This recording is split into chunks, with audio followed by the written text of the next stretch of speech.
Gracias, señora presidenta. Bien, queda claro, después de la exposición que acaba de hacer la consejera, que la Dehesa es un sistema de aprovechamiento del territorio único en Europa. Conforma un espacio en el que durante generaciones la actividad humana ha convivido en armonía con la conservación del medio natural y donde el desarrollo sostenible ha sido y puede seguir siendo una realidad.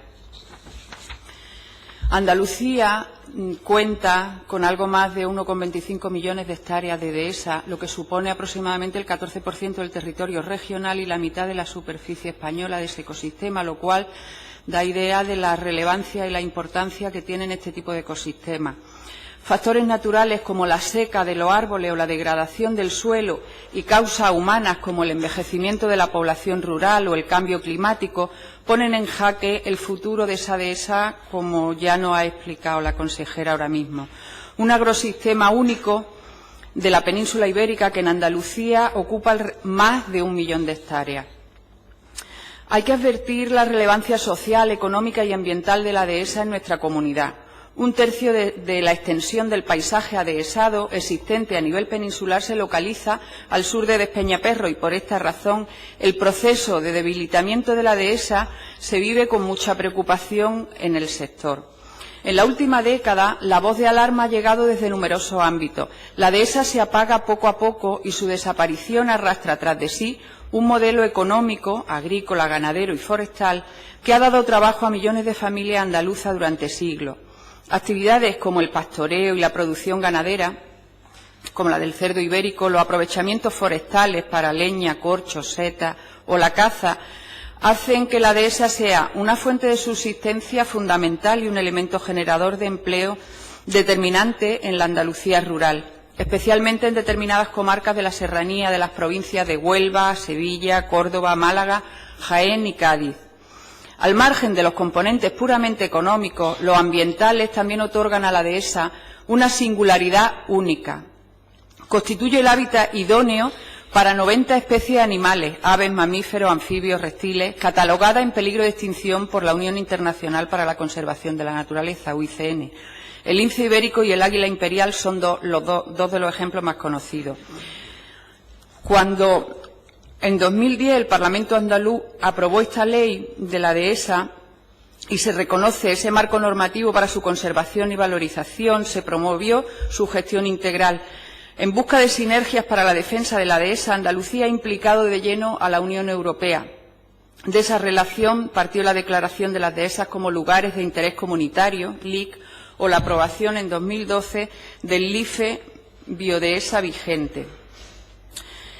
En la actualidad, las dehesas se enfrentan a diversos problemas, como ya hemos dicho, como la seca. Los expertos señalan a la sobreexplotación y, sobre todo, a la enfermedad de la seca que se da en los encinares. Los problemas medioambientales más ampliamente reconocidos son la seca, que produce el deterioro y muerte de encinas y alcornoques producidos por una combinación de varios factores bióticos y abióticos, y la falta de regeneración del arbolado. Ambos problemas tienen, obviamente, repercusiones económicas claras, y si no se actúa para remediarlos, se podría asistir a una pérdida masiva del arbolado de las dehesas en los próximos años, cosa muy grave. Las principales prácticas de gestión o aprovechamiento que influyen en esa sostenibilidad ambiental de la dehesa están considerados como el sobrepastoreo, el laboreo, la silvicultura y actividades forestales o la caza. Aunque en general la carga ganadera de las dehesas es extremadamente baja, comparada con las cargas comunes en otras zonas de la Unión Europea, diversos expertos hacen referencia al fenómeno de las cargas excesivas y a sus efectos perjudiciales para la regeneración del arbolado y también para el buen estado de conservación del hábitat. En general, no se maneja el ganado en la dehesa de manera que favorezca la regeneración del arbolado. Otra cuestión es el laboreo, ya que para sembrar cultivos herbáceos, principalmente para producir cultivos forrajeros, al mismo tiempo limpiar la maleza, se tiene que frenar a veces se frena o impide la regeneración. El paso del arado o de la grada para desbrozar elimina árboles nuevos y puede dañar también las raíces superficiales de árboles, contribuyendo a la extensión de la seca. Sin embargo, los cultivos en la dehesa no son perjudiciales en sí mismos, también contribuyen a la diversidad del ecosistema, por lo cual hay que hacerlos, pero con cierto cuidado.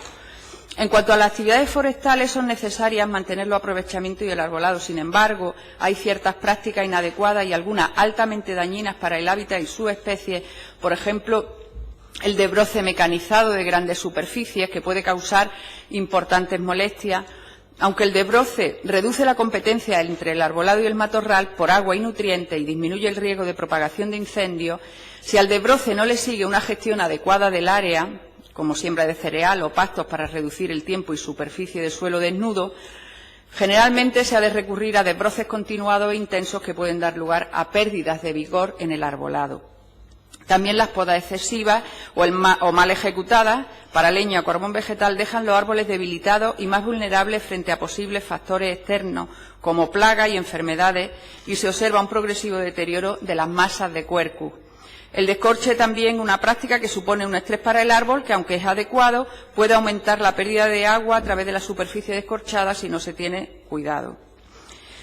En fin, la manera más extendida de regenerar el arbolado es mediante plantaciones, que se realizan muchas veces con eliminación de la vegetación existente, sobre todo matorral, en lugar de favorecer la regeneración natural con sus beneficios para la comunidad de flora y fauna, para los suelos y para el equilibrio de CO2. Otro elemento que incide también es la caza, que conduce a importantes cambios en el hábitat. En algunas fincas cinegéticas se mantiene una carga excesiva de caza mayor, lo que afecta a la calidad del hábitat, impidiendo, por ejemplo, la regeneración del arbolado. O los vallados, que pueden constituir una importante barrera para la fauna silvestre cuando se sustituyen muretes aparte con gran impacto paisajístico. Y, finalmente, quería hacer alusión respecto al valor que la dehesa tiene como ecosistema único y característico de determinadas zonas de la península. Hay un manifiesto por la PAC verde donde se implementen las políticas de Convención Marco de París sobre el cambio climático que nos declara la Fundación Savia y que nos transmitió y que reproduzco. La Convención Marco de París sobre el cambio climático establece que las partes deberían adoptar medidas para conservar y aumentar, según corresponda, los sumideros y reservorios de gases de efecto invernadero, incluidos los bosques. Que se adopten medidas para aplicar y apoyar también mediante los pagos basados en los resultados, y que haya incentivos positivos para reducir las emisiones debidas a la deforestación y la degradación de los bosques y de la función de la conservación, la gestión sostenible de los bosques y el aumento de las reservas forestales de carbono en los países en desarrollo, así como los enfoques de políticas alternativas como las que combinan la mitigación y la adaptación para la gestión integral y sostenible de los bosques. La dehesa, en ese sentido, voy concluyendo. La dehesa, en ese sentido, es un ejemplo paradigmático de convivencia del hombre con el medio ambiente y un modelo de gestión sostenible del territorio. Porque una encina capta 400 kilos de CO2 al año. Una dehesa tiene una media de 50 árboles por hectárea, por lo que una hectárea de dehesa capta de 15.000 a 20.000 kilos de CO2 al año. La carga ganadera ideal para conservar en estado óptimo a la dehesa es 0,2 UGM, lo que equivaldría a una oveja y media por hectárea y año. Y si tenemos en cuenta que esa carga ganadera produce 40 kilos de CO2 al año, no hace falta hacer muchos números para detectar el fenomenal sumidero de carbono que supone la dehesa. Es decir, que es un modelo no solo de gestión sostenible de espacios naturales, sino un claro modelo de ecosistema que contribuye a la mitigación del cambio climático y un sumidero de carbono que cumple con las directrices marcadas por la Convención Marco de París sobre el cambio climático. Muchas gracias. Gracias, señora Molina. El turno del Grupo Parlamentario Popular. Para ello tiene la palabra el señor González.